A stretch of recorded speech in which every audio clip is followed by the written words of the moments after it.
Bonjour à tous les passionnés, bienvenue dans le White Magic World, votre émission préférée dédiée à l'univers Disney. Dans ce nouvel épisode, aujourd'hui, nous allons faire une critique constructive sur un film qui est plus précisément de l'univers Marvel et qui est sorti il n'y a pas très longtemps, en décembre 2018, c'est Spider-Man New Generation. C'est parti!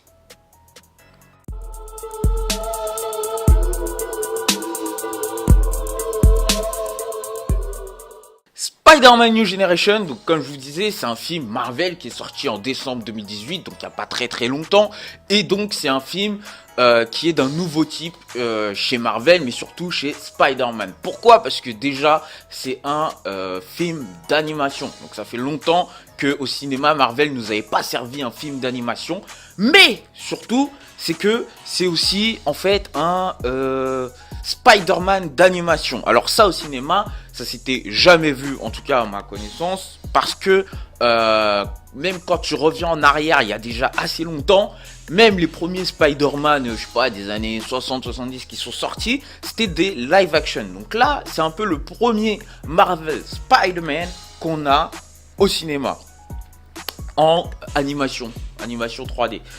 Ensuite, pourquoi je vous dis que c'est un nouveau style de Spider-Man, c'est que pour le coup, c'est le deuxième héros, je crois, Black, qui nous sert au cinéma après Black Panther, mais c'est surtout le premier Spider-Man noir qu'on a au cinéma. Et donc ça, c'est carrément une première chez Marvel.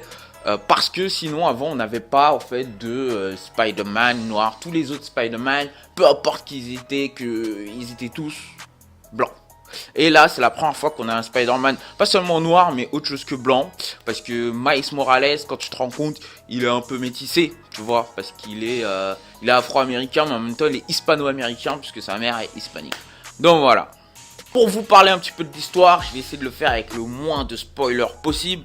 Même si le film est sorti il y a un moment, j'imagine qu'il y a des gens qui l'ont peut-être pas encore vu. Donc l'idée, c'est pas de tout spoiler. Par contre, il risque d'avoir quelques petits spoils.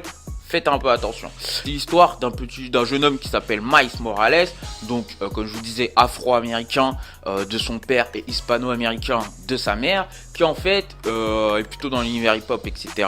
Je crois qu'il habite dans le Bronx ou à Brooklyn, il habite, et en fait il aime bien le tag, le graphe, etc. Donc c'est un peu sa passion, c'est un peu ce qu'il aime faire, et donc il passe un peu ses journées à faire des tags, des graphes sur des murs. Il est très proche de son oncle notamment, son père est policier, et donc on va dire que tout ne matche pas dans son univers. Un soir, avec son oncle justement, en allant faire du graphe, voilà, il rencontre une araignée radioactive, et c'est là en fait, voilà, qui acquiert des pouvoirs d'homme araignée. Au début, il sait pas trop ce qui se passe, et après en fait, il va essayer de faire en sorte de devenir Spider-Man, parce qu'il faut savoir que le Spider-Man originel, le Peter Parker, malheureusement est décédé. Et lui, en fait, il va essayer, pas de prendre sa place, mais en tout cas, il va essayer de devenir Spider-Man. Et en fait, après, tout le film tourne autour de ça, du fait qu'il essaye de devenir Spider-Man. Bien sûr, il va avoir de l'aide parce que lui, c'est un novice. Je vous dis pas forcément quel type d'aide. Il va avoir plein d'aides autour de lui pour, entre guillemets, lui montrer ce qu'est un super-héros, ce qu'est Spider-Man, et les bases pour être un bon Spider-Man, si je puis dire. Au niveau des personnages, alors moi je trouve que c'est plutôt pas mal, c'est vraiment quelque chose de très intéressant ce qu'ils ont fait. Déjà pourquoi? Parce que comme je vous disais, c'est la première fois dans l'univers Marvel Spider-Man qu'on a un personnage principal noir. Donc je ne parle pas de Black Panther, je répète, Marvel Spider-Man. Donc c'est plutôt intéressant d'avoir un Spider-Man noir. Moi personnellement, ça m'a pas non plus choqué, étonné, parce que j'avais déjà lu les comics Marvel et je savais que Miles Morales allait arriver. Je pensais juste pas qu'ils allaient en faire un film en fait. C'est à la fin de Venom où j'ai vu qu'ils annonçaient en fait l'arrivée de Miles Morales en Spider-Man. Et ça, c'est plutôt intéressant. Ce que je trouve peut-être un peu dommage, c'est que ils n'ont pas forcément exploité non plus le côté hispano-américain. Le côté afro-américain a été exploité légèrement, parce qu'en gros, ce qu'on dit, c'est que le mec est noir, donc il habite à Brooklyn, à New York, à Brooklyn, et il fait du graphe, donc il est un peu dans l'univers hip-hop. Est-ce que c'est vraiment ça, être un Afro-Américain? Est-ce qu'un Afro-Américain, ça peut pas être autre chose? Je trouve que ça, c'était un peu léger. Et après, le côté hispanique, donc le côté de sa mère, pas du tout exploré. Donc ça aussi, je trouve que c'était un peu léger. Sinon, en soi, le personnage est bien fait. Je trouve que c'est vraiment quelque chose qui permet, si je puis dire, d'ouvrir les horizons de Spider-Man. Parce que jusqu'ici, on avait eu 3 catégories de Spider-Man. On avait eu la première trilogie Spider-Man, après on a eu Amazing Spider-Man, et après on a eu Homecoming, là, avec les Avengers. Et moi, je trouvais ça intéressant de nous donner une autre catégorie de Spider-Man, mais qui pour une fois, c'est un black. Donc je trouve ça plutôt intéressant. Au niveau des autres personnages, donc on a le personnage du père, de la mère, on a l'oncle, on a les méchants. Pour spoiler un tout petit peu, on a d'autres Spider-Man qui viennent d'autres univers. Donc en fait, on a une complétude de personnages qui est juste gigantesque. Parce que c'est pareil, même au niveau des méchants, il n'y en a pas précisément qu'un seul. Enfin, il y a le grand méchant à tuer. Mais sinon, il n'y a pas un seul méchant. Il y a aussi des petits méchants sur la route, si je puis dire. On a les autres Spider-Man qui viennent d'ailleurs, donc d'un autre univers, qui entrent aussi en jeu et qui n'ont pas forcément que un petit rôle, parce que ça aussi c'est quelque chose que je craignais, c'est en me disant mince, il va y avoir plusieurs Spider-Man, mais comme c'est Miles Morales le principal, en fait les autres ils vont juste nous les mettre 30 secondes de film. En fait non, ils ont aussi bien pu exploiter la présence de ces autres héros. Le père notamment, je trouve que là pour le coup c'est aussi un peu léger, parce que pour le coup la mère est pas trop dans l'histoire. Donc je comprends qu'ils n'aient pas étayé son histoire. Le père et l'oncle, donc qui sont eux dans l'histoire, je trouve qu'ils auraient pu aller un petit peu plus loin dans la philosophie, parce que par exemple on se rend bien compte qu'il y a une confrontation d'idées, de style de vie entre le père qui est policier et l'oncle qui est un peu thug, tout ça, nanana, je dis pas plus. Et je trouve que ça c'est dommage qu'on ne puisse pas comprendre exactement où se situe la fissure entre les deux frères finalement. Et ça, je trouvais dommage, parce que ça, c'est quelque chose qui a été survolé.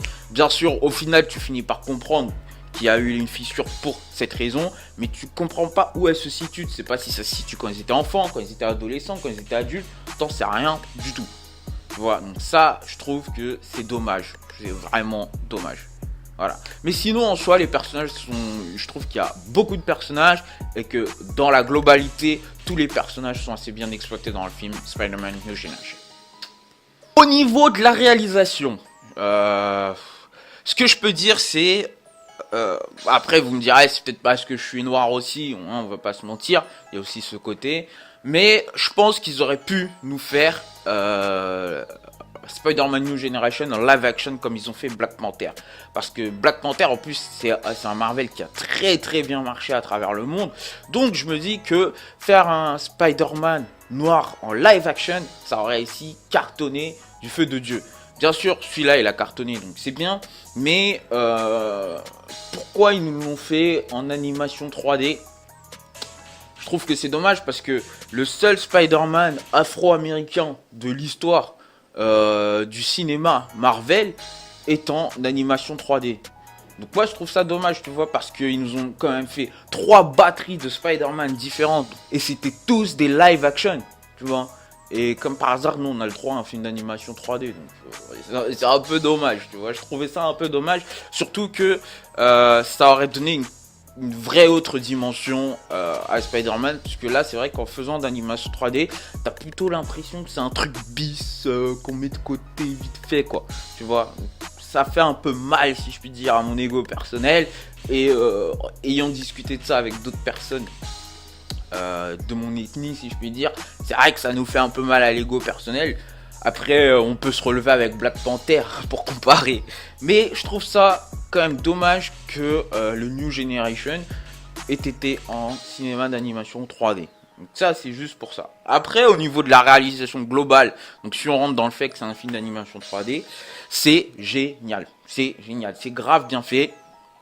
Ce que j'aime bien, c'est aussi que c'est un nouveau type d'animation 3D. Vous voyez, c'est pas l'animation 3D qu'on a l'habitude d'avoir au cinéma. Là, en fait, c'est une animation 3D comics. Tu vois ce que je veux dire? En fait, t'as l'impression pour ceux qui lisent des comics, t'as l'impression ils ont repris le dessin du comics pour le mettre à la télé. Ils sont pas partis nous faire avec des nouveaux logiciels, etc. Donc du coup, t'as l'impression de regarder un comics Marvel, se lire ou jouer tout seul devant toi. Et ça, c'est génial. Tu vois, comme ça, t'es bien intégré. Je trouve que ça aussi, c'est une première d'ailleurs, dans l'univers Spider-Man Marvel, mais Marvel tout court. Après, tout est bien fait, les scènes d'action, mais elles sont magnifiques, Pourtant, en général, j'ai tendance à préférer les scènes d'action live action. Là, c'est vraiment des scènes d'action 3D qui, miam, c'est mucho gusto, c'est vraiment magnifique. Donc ça, c'est vraiment un plus dans toute l'histoire qu'il peut avoir. Ce que j'aime bien aussi, c'est la ressortissance, je veux dire. Ce que j'aime bien, c'est la manière dont ressortent les différentes couleurs. Parce que c'est un film très en couleur, finalement. En même temps, très sombre, bizarrement. Mais très en couleur. Et il y a un jeu de couleurs qui, en fait, c'est un peu pictural. C'est un peu comme un tableau d'ensemble. Donc ça, moi, j'ai beaucoup aimé. D'ailleurs, c'est quelque chose que... Vous voyez, j'en parle là. Donc c'est quelque chose qui m'a marqué, ce niveau de couleur. Un peu accentué. Je dirais pas saturé, mais en tout cas, bien accentué. Donc voilà pour la réalisation. Bon, les effets spéciaux, on en parle ou pas? En même temps, j'ai envie de dire, est-ce que dans un film d'animation 3D, t'as des effets spéciaux? Je sais pas trop. Après, ce que je peux dire, c'est que forcément, c'est bien fait, c'est génial. Vous voyez ce que je veux dire? Comme vous disiez, les scènes d'action sont lourdes. Les effets spéciaux au niveau du combat, du lancer de toile, des trucs comme ça, tout est quand même pas mal, tout est bien fait. C'est tout ce que j'ai à dire sur les effets spéciaux, vu qu'en même temps c'est un truc 3D. Pour terminer, on va parler des chansons. Alors, vous savez que comme moi, je suis un chroniqueur Disney, j'aime bien toujours parler des chansons qui sont interprétées par les personnages, un peu comme la Reine des Gênes qui chante Libéré, délivré. Et ben là, du coup, les chansons, vous vous étonnez bien qu'on n'en a pas. Miles Morales, il va pas se mettre à chanter une chanson Disney. Ça aurait été trop bizarre. Tu vois. Par contre, ce qui est bien... du coup, comme il n'y a pas de chanson, par contre, il y a un truc aussi qui a tapé mon oreille, et ça l'a tapé fort, c'est la bande sonore, la bande son, les musiques qui sont utilisées pour, par exemple, les scènes d'action, pour mettre en valeur des actions, enfin, la bande sonore, quoi, la bande originale du film, elle est magnifique, franchement, c'est quelque chose que j'ai vraiment grave aimé, et c'est quelque chose qui donne vraiment un plus finalement, et c'est un vrai plus quand même, c'est pas juste le petit plus, ça donne un gros plus à l'ensemble du film, parce qu'en fait finalement s'ils avaient peut-être choisi une bande sonore différente, et ben ça aurait peut-être pas marché, parce que là on est dans une bande sonore entre je sais pas, c'est de la musique alternative, ça je peux vous le dire, j'avais jamais entendu ces musiques là avant, surtout qu'en ce moment je suis pas trop dans le répertoire musical actuel, mais en tout cas ça a tapé fort dans mon oreille, et franchement j'ai adoré la bande sonore, et comme je vous dis, c'est vraiment quelque chose qui donne de l'envergure au film, et ça c'est quelque chose de génial. Ouais, je veux dire. Donc pour ceux qui n'ont pas vu le film, allez le voir, c'est sûr que ça va vous plaire. Pour ceux qui l'ont vu, téléchargez la bande sonore, mettez-la dans votre playlist, parce que franchement il faut l'écouter, la réécouter. Comme je disais, Miles Morales, afro-américain, ils ont joué sur ça aussi. Donc finalement, il écoute un peu de la musique afro-américaine, tu vois, il va pas se mettre à écouter entre guillemets de la musique classique ou de la musique de Babtou qui habite à Manhattan, tu vois. Il écoute plutôt de la musique de son secteur Brooklyn, enfin, c'est ce que tu comprends, parce que un moment, par exemple, il met son MP3 sur ses oreilles, etc. Donc c'est ce que tu comprends. Et on ressent ça. Et ça, c'est vraiment génial. Ce qui est génial aussi, c'est que pour le coup, la musique, c'est pas de la trappe pure. Tu vois, moi, c'est ça aussi que j'ai aimé, c'est que c'est pas de la trappe pure. Parce que bon, c'est vrai qu'en ce moment, on a beaucoup de trap, de mumble rap, des trucs comme ça. Donc là, on est vraiment dans un style alternatif. On est entre deux choses. Après, malheureusement, je sais pas comment qualifier cette musique, mais ça donne un plus, un gros plus à tout le film. Donc voilà. Pour terminer, on va faire comme d'habitude, on va poser une note au film Spider-Man New Generation. Honnêtement, j'ai hésité. Enfin, en même temps, je dis ça dans toutes les vidéos. La note que je lui donne, c'est tout simple, c'est un 9 sur 10, un gros 9 sur 10. En fait, pourquoi je dis que j'avais hésité, c'était entre un 10 sur 10, 9,5 et 9. Je pense pas que le film vaille un 10 sur 10 parce que tout de même, après c'est à mon appréciation personnelle, il y a des petits trucs qui m'ont pas plu, personnellement. Pas un 9,5 non plus à cause de ces petits trucs qui m'ont pas plu. Par contre un 9 sur 10 parce que si on en retire mon appréciation personnelle, c'est vraiment un film génialissime. C'est pour moi personnellement, c'est le meilleur Marvel qui est sorti avec Infinity War, parce que il y avait eu d'autres Marvel qui étaient pas mal. Franchement, je veux pas dire que ce sont des films qui étaient mauvais. Non, ils étaient bien. Mais les derniers Marvel qui sont sortis, donc dont Infinity War et Spider-Man New Generation, c'est les meilleurs Marvel qui sont sortis depuis il y a déjà un bout de temps, tu vois. Donc ça, c'est vraiment génialissime. Et c'est quelque chose que j'aime. C'est quelque chose que j'aime beaucoup. Donc voilà, c'est tout pour la petite note. Après, pourquoi je mets un 9 comme je vous ai dit, c'est un truc qui est génialissime. Il y a franchement tout qui est regroupé pour faire un bon film, en tout cas un bon film d'animation. J'enlève juste un point parce que j'aurais préféré peut-être que voir Miles Morales en live action et pas en animation 3D. Je me rappelle quand j'avais été voir les derniers Homecoming, tu vois. J'avais pas été non plus emballé au maximum. Et je me rappelle que j'avais dit ouais, bon, ça commence à tourner en rond là, les Spider-Man. Tu vois, entre le Spider-Man normal, le Amazing, le Homecoming, tu vois. Ça commence à tourner en rond. Et j'avais dit que moi, j'attendais de voir Miles Morales au cinéma. Et je suis très content d'avoir vu Miles Morales au cinéma. Mais quand je disais ça, en fait, je parlais d'un live action.